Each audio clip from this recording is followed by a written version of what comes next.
Episode के शुरू होते ही आस्था की आंखें धीरे धीरे खुलती हैं। वो अपने आप को एक ब्यूटीफुल केज में पाता है। वो उठते ही कहता है, मैं कहाँ हूँ? क्या मैं मर गया? उठ के उसको पता चलता है कि मिमोसा उसको हील कर रही थी अपने हीलिंग मैजिक से। सबको आस्था की चिंता हो रही थी। आस्था उठ गया। मिमोसा उसको गले लगा लेती है। जलती आंख में नोएल आस्था को धक्का देके कहती है, कितनी देर तक तुम एक दूसरे से चुपके रहने वाले हो? आस्था को पता चलता है कि वो पूरे दिन सो रहा था। गोल्डन डाउन उधर हेल्प करने के लिए जब तक पहुंची थी तब तक आई ऑफ द मिडनाइट सन वहां से भाग चुके होते हैं, पर वो आस्था को चर्च ले जाके उसको हील करते हैं। आस्था मिमोसा को थैंक्स बोलता है उसको हील करने के लिए। मिमोसा बताती है कि सारा हार्ड वर्क तो क्लाउस कर रहा था ताकि आस्था जल्दी से ठीक हो जाए। वो पूरी रात भर गीली पट्टी आस्था के सर पर रख रहा था। आस्था की वजह से सारे बच्चे सेफली रेस्क्यू कर लिए गए। एंड जिसने उनको किडनैप किया था नेज और बारा ने, बारा तो मर गया, नेज से सवाल जवाब पूछे जा रहे हैं, पर उसको आई ऑफ द मिडनाइट सन के बारे में कुछ नहीं पता। एंड उसको अपने किए पर पछतावा है, तो वो चर्च में काम करेगा प्रायश्चित करने के लिए। एंड उसके बाद यूनो आस्था से कहता है कि अगर मैं होता तो मैं आई ऑफ द मिडनाइट सन को भागने नहीं देता। एंड दोनों एक दूसरे से बोलने लगते हैं, मैं तुमसे ज्यादा ताकतवर बनूंगा, नहीं मैं तुमसे ज्यादा ताकतवर बनूंगा एंड विज़र्ड किंग बनूंगा। क्योंकि आस्था को होश आ गया तो गोल्डन डाउन वहां से जाने लगता है। जाते जाते मिमोसा आस्था को बताती है कि सिस्टर थेरेसा को भी ज्यादा टाइम नहीं हुआ होश में आए। फिर हमको सिस्टर थेरेसा को दिखाने लगते हैं जिनके साथ घोच और मरी दोनों होते हैं। घोच सिस्टर थेरेसा से कहता है, मैं तुम्हें देखने आया हूँ बुढ़िया कहीं की, जो नहीं जानती कि कब मरना है। सिस्टर थेरेसा कहती है कि ये कोई तरीका है भला किसी से बात करने का जिसको अभी अभी होश आया हो? क्यों ना तुम यहाँ से निकल जाओ सिस्टर कॉम्प्लेक्स कहीं के। घोच कहता है, क्यों ना मैं तुमको यहीं मार दूं? तो सिस्टर थेरेसा भी कहती है, हाँ क्यों नहीं, ट्राई करके देखो एंड उसके बाद तुम दोबारा से जेल में होगे। मरी के कहने पर घोच सिस्टर थेरेसा से फाइट करना बंद कर देता है और बोलता है, मुझे लगता है कि मैं कम से कम तुम्हारा आभारी हूँ, तुमने मरी का ख्याल रखा, तुम मूर्ख बुढ़िया कहीं की। एंड उसके बाद वो पोलाइटली कहता है कि वो खुश है कि सिस्टर थेरेसा मरी नहीं। एंड उसके बाद वो अपनी मरी से कहता है, क्या तुम मेरी तारीफ नहीं करोगी सिस्टर थेरेसा से बहसबाजी ना करने के लिए? तभी आस्था उधर आता है एंड मरी उसके साथ खेलने लग जाती है, जिसे देख घोच चूर चूर हो जाता है। वो एक्सपेक्ट करता है कि मरी उसकी तारीफ करेगी, तभी आस्था आ जाता है और आस्था उसको झुला रहा होता है। मरी कहती है, मेरे को लगा था कि तुम मरने वाले हो। तो आस्था कहता है, मैं नहीं मरने वाला। घोच कहता है, तो तुमको तो मैं ही मार देता हूँ। आस्था सिस्टर थेरेसा का हाल चाल पूछता है तो सिस्टर थेरेसा कहती है, क्या मैं तुमको कमजोर दिखती हूँ? मैंने सिस्टर लिली को तुम्हारे हीरो वाले कारनामे के बारे में बताया एंड वो बहुत खुश होगी। आस्था एक्साइटेड होके कहता है, मैं जल्द ही विज़र्ड किंग बनने वाला हूँ एंड देन मैं तुम्हारे लिए आऊंगा सिस्टर लिली। नोएल आस्था से कहता है, चलो हमको चलना भी है। आस्था कहता है, ठीक है, पर मेरे को एक जगह जाना है उससे पहले। आस्था रेबेका के रेस्टोरेंट में स्वादिष्ट खाना खाता है। नोएल कहना तो नहीं चाहती पर वो भी मानती है कि खाना काफी अच्छा है और मन में ही कहती है कि क्या लड़के लोग ऐसी लड़की को प्रेफर करते हैं जो खाना बना लेती है। मार्को आस्था को ब्लैक बुल का वो मैजिक नाइट वाला रोब वापस कर देता है एकदम सही सलामत। नोएल कहती है कि भले ही रोब एकदम साफ सुथरा है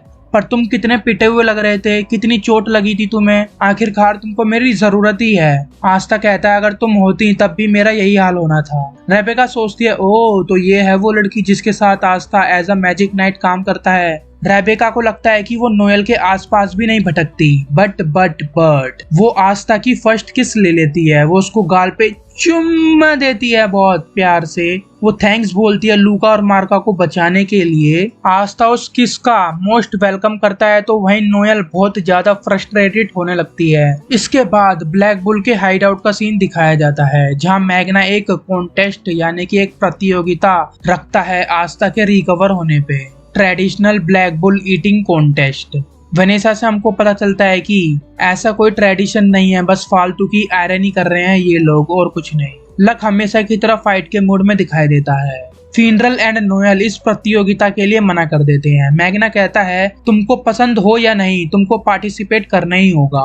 यामी इस प्रतियोगिता का जज बनता है। फिनरल लक के पेट में खाना ट्रांसफर करता है अपने स्पेशल मैजिक से। इसलिए लक का पेट भर जाता है बिना कुछ खाए। लक एंड फिनरल दोनों इस कॉन्टेस्ट में से बाहर हो जाते हैं। मैग्ना अपने फ्लेम मैजिक से खाने को और ज्यादा पकाने को सोचता है, पर वो कुछ ज्यादा ही पका देता है। खाना जल जाता है और वो भी कॉन्टेस्ट से बाहर हो जाता है। गॉर्डन भी बाहर हो जाता है, वो सिर्फ आस्था को घूरते रहता है। ग्रे और घोज खाना खाना भी स्टार्ट नहीं करते हैं, इसलिए वो भी बाहर हो जाते हैं। नोएल तो खा ही नहीं पा रही होती है। वेनेसा को उल्टी होने लगती है, शायद हैंगओवर हो रहे हो उसको। अब सिर्फ आस्था और चार्मी बचे होते हैं, क्योंकि मेन्यू में पोटैटोज होते हैं जो कि आस्था को बहुत पसंद होते हैं, इसलिए वो दबा के खाना पी रहा होता है, यानी कि खा रहा होता है। पर जब बात खाने की आती है तो भला चार्मी को कौन हरा पाएगा। वो इस प्रतियोगिता, इस कॉन्टेस्ट को इजीली जीत जाती है। रॉयल कैपिटल से एक लेटर आता है यामी को, जिसमें सभी मैजिक नाइट कैप्टन्स की एक मीटिंग होती है, उसके बारे में इनविटेशन होता है। एंड साथ ही साथ यामी को आस्था को भी लेके जाना है साथ में। फिर हमको विजर्ड किंग का किला दिखाया जाता है। मार्क्स सभी कैप्टन्स को कॉन्फ्रेंस मीटिंग के लिए नोटिफाई कर देता है। जूलियस यकीन तो नहीं करना चाहता, पर शायद कोई तो उनके बीच में गद्दार है और यही पता लगाने के लिए उसने ये मीटिंग रखी है। और जो जूलियस करने जा रहा है वो हो भी पाएगा या नहीं, वो सब आस्था पे डिपेंड करता है। यामी अगले दिन आस्था के साथ पहुंच जाता है रॉयल कैपिटल में। आस्था मार्क्स से उसका नाम पूछता है। मार्क्स अपने आप को इंट्रोड्यूस कर ही रहा होता है कि इतने में ही यामी कहता है ये है मशरूम हेड। मार्क्स अपना नाम बताता है आस्था को एंड वो विजर्ड किंग का एडवाइजर है। यामी उससे पूछता है, ओए मशरूम हेड, कॉन्फ्रेंस मीटिंग किधर है बताओ। तो मार्क्स कहता है प्रिपरेशन चल रही है, तुम बाकी के कैप्टन के साथ रुको। वो आस्था को अपने साथ ले जाता है। वो आस्था से कहता है कि तुम आई ऑफ द मिडनाइट सन के अगेंस्ट काफी सही काम किया। मेरे को यकीन है कि ब्लैक बुल को 10 स्टार मिले होंगे विजर्ड किंग से। वो आस्था को एक टॉप सीक्रेट अंडरग्राउंड प्रिजन लेके जा रहा है, जिसके बारे में सिर्फ कुछ स्पेशल लोगों को ही पता है। वो इधर वीआईपी लोग या किसी स्पेशल लोग को ही रखते हैं, जैसे उन्होंने उन लोगों को यहाँ पर रख रखा है जिन्होंने रॉयल कैपिटल पर हमला किया था, जिसमें से एक को यूनो और चार्मी ने पकड़ा था और एक को खुद विजर्ड किंग ने। वो उन दोनों से कुछ इन्फॉर्मेशन पता ही नहीं कर पा रहे हैं आई ऑफ द मिडनाइट सन के बारे में, क्योंकि उनके माइंड पर मेमोरी प्रोटेक्टिंग मैजिक कर रखा है। एंड विजर्ड किंग के पास एक आइडिया है, अगर आस्था अपनी एंटी मैजिक स्वॉर्ड से उनका मेमोरी प्रोटेक्टिंग मैजिक को नलीफाई कर दे तो वो शायद उनपे से कुछ इन्फॉर्मेशन निकलवा लें। जब रॉयल कैपिटल में हमला हो रहा था तब वो दुश्मन एक कदम आगे थे अपने रॉयल कैपिटल से। वो हर एक मूव एंटीसिपेट कर पा रहे थे और ये तभी मुमकिन है जब कोई अंदर का ही बंदा गद्दार हो जो उन दुश्मनों के साथ मिला हो। और हाई पॉसिबिलिटी है कि वो हाई रैंक वाला बंदा होगा, जैसे कि एक मैजिक नाइट का कैप्टन। ऐसा वो लोग यकीन तो नहीं करना चाहते, इसलिए वो देखना चाहते हैं कि कौन गद्दार है भी या नहीं। वो श्योर नहीं है 100%, पर डाउट क्लियर करने में क्या जा रहा है। आस्था और मार्क्स वहां पहुंच जाते हैं। विजर्ड किंग आस्था की तारीफ करते हैं जो उसने किया मिडनाइट सन के अगेंस्ट, और बोलता है तुम थके हुए होगे बट तुम ही एक हो जो एंटी मैजिक स्वॉर्ड को यूज कर सकते हो, अगर थोड़ी हेल्प कर दो तो काम बन जाएगा। विजर्ड किंग एक मैजिक नर्ड है, उसको मैजिक के बारे में जानना बहुत अच्छा लगता है, इसलिए वो आस्था से तरह तरह के सवाल पूछने लगता है। तुमने आई ऑफ द मिडनाइट सन से फाइट की है ना, क्या उनका मैजिक कमाल का था? कॉपी मैजिक कैसा था? क्या वो सच में लोगों के मूव कॉपी कर लेता था? बीस्ट मैजिक के बारे में मैं पहली बार सुन रहा हूँ। एंड फाना का फ्लेम मैजिक सैलमेंडर वाला ऑसम था क्या? मार्क्स जूलियस को शांत कराता है एंड आस्था को जिस काम के लिए इधर लाया गया है वो वही काम करता है। वो उन दोनों पे एंटी मैजिक स्वॉर्ड यूज करके उन पे से मेमोरी प्रोटेक्टिंग मैजिक को हटा देता है। एंड उसके बाद मार्क्स अपने मैजिक यूज करता है उन दोनों पर, जिससे मार्क्स डायरेक्टली उनके माइंड से कनेक्ट हो जाता है एंड जो उनकी रियल मेमोरी है उससे वो जवाब पता लगा सकता है उनसे सवाल पूछ के। मतलब कि अब वो कुछ भी नहीं छुपा सकते इन लोगों से।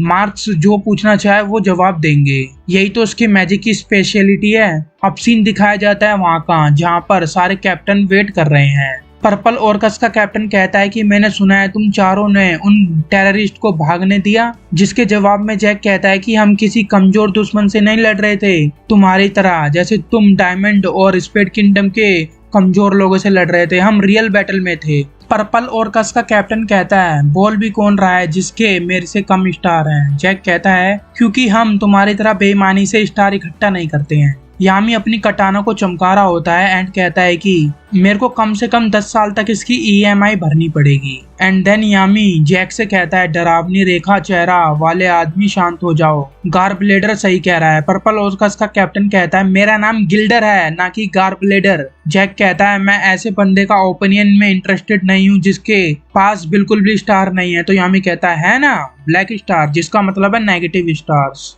नोजल उन दोनों को शांत होने को बोलता है। चार्लोट कहती है हम कुछ भी हासिल नहीं करने वाले तुम शोर करने वाले आदमी की वजह से।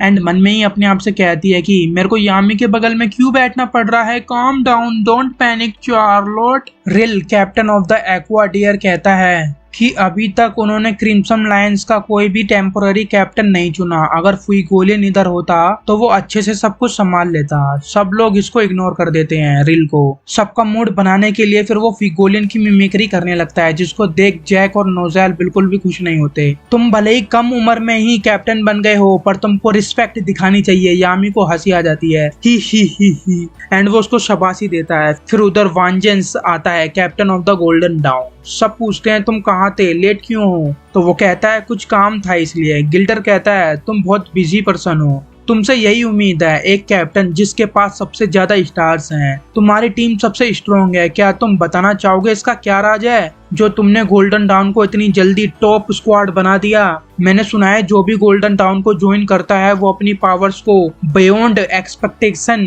डेवलप कर लेता है। क्या तुम्हारे पास ऐसा कोई मैजिक है जिससे तुम किसी का फ्यूचर देख लेते हो। वांजेंस कहता है नहीं, मेरे पास ऐसा कोई मैजिक नहीं है, बस गोल्डन डाउन के मेंबर्स हार्ड वर्कर हैं। मैं भी तुमसे कुछ पूछना चाहूंगा कि अमीर व्यापारी कौन सी ट्रिक यूज करते हैं इतना सारा पैसा बनाने के लिए। तुम तो इतने बड़े अमीर व्यापारी हो। गिल्डर कहता है ये तो टॉप सीक्रेट है। यामी कहता है गिल्डर को कि तुम्हारी हंसी काफी स्कैरी है। नोजल वांजन से पूछता है कि क्या तुम बताना चाहोगे कि उस दिन तुम सेरेमनी में क्यों नहीं आए थे। कौन सी सेरेमनी की बात चल रही है वो तो हम ऑलरेडी देख चुके हैं। वो रॉयल कैपिटल पर हमला होने वाला था ना, उससे पहले जो सेरेमनी चल रही थी जिसमें खुद विजर्ड किंग ने आस्था को भी इनवाइट किया था। जिसको नहीं पता वो मेरी पिछली वीडियो चेकआउट करो, लिंक डिस्क्रिप्शन में मिल जाएगी। यामी कहता है मैं उस दिन जुआ खेल रहा था और मैं अपने सारे पैसे हार गया था। उस दिन यामी भी उस सेरेमनी में नहीं आया था। नोजल कहता है किसी ने नहीं पूछा तुमसे। माहौल काफी टेंस होने लगता है, इसलिए रिल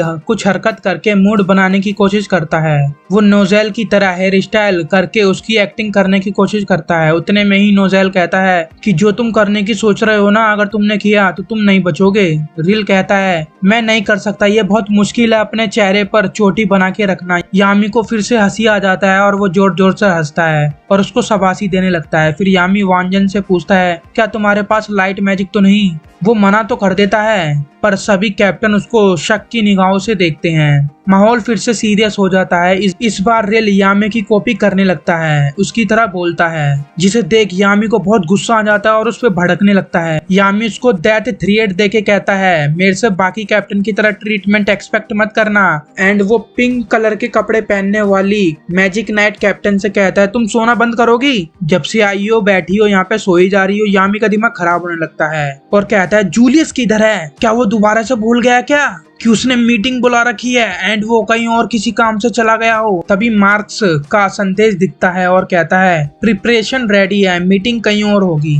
यामी उसे गुस्से में कहता है कि इधर आओ मशरूम हेड, तुमने कब से हमको इधर बिठा रखा है।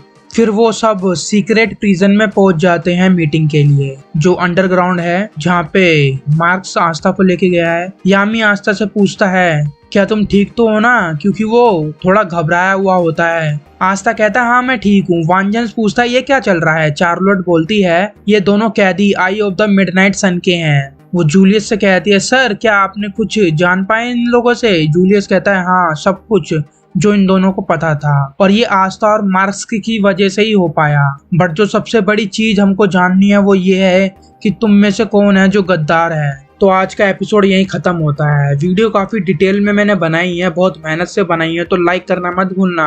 एग्जाम खत्म होने दो भाई, बैक टू बैक वीडियोस बनाएगा, टेंशन मत लो। बस सब्सक्राइब करके रखो। स्टे ट्यून्ड, जल्दी मिलेंगे नेक्स्ट एपिसोड में। जय हिंद।